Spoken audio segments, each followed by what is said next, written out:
doubt, as the President's counsel has suggested. And as the question notes, the Constitution does not specify either the House's evidentiary burden of proof or the Senate's. I would note that the House Judiciary Committee held itself to a clear and convincing standard of proof in the Nixon matter, which requires that the evidence of wrongdoing must be substantially more probable to be true than not, and that the trier of fact must have a firm belief in its factuality.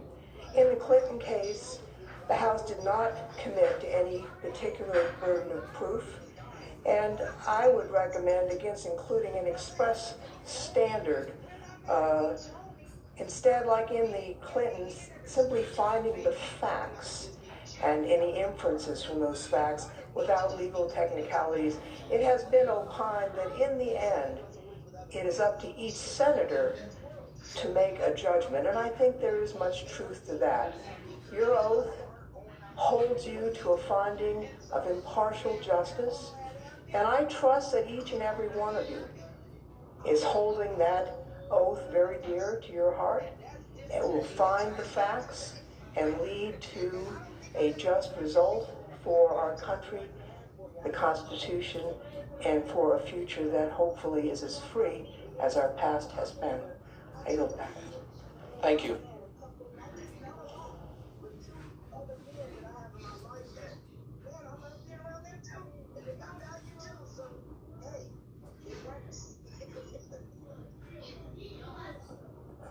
Mr. Chief Justice, Senators, thank you for the question.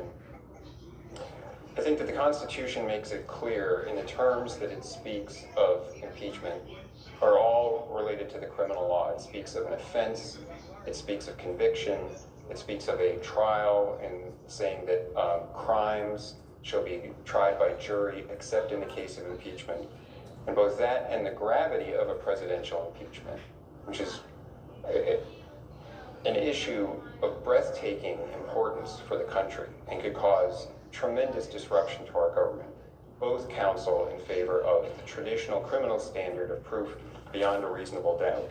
And in the Clinton impeachment, senators, both Republicans and Democrats, repeatedly advocated in favor of that standard. Senator Russ Feingold then said that, quote, in making a decision of this magnitude, it is best not to err at all.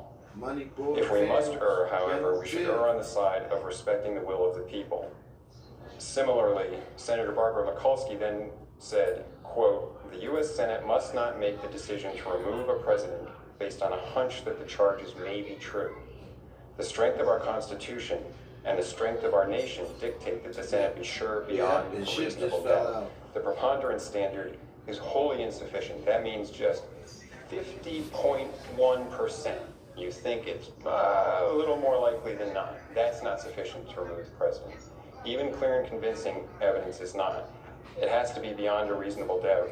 As Senator Rockefeller explained at the time of the Clinton impeachment, that means, quote, it is proven to a moral certainty the case is clear.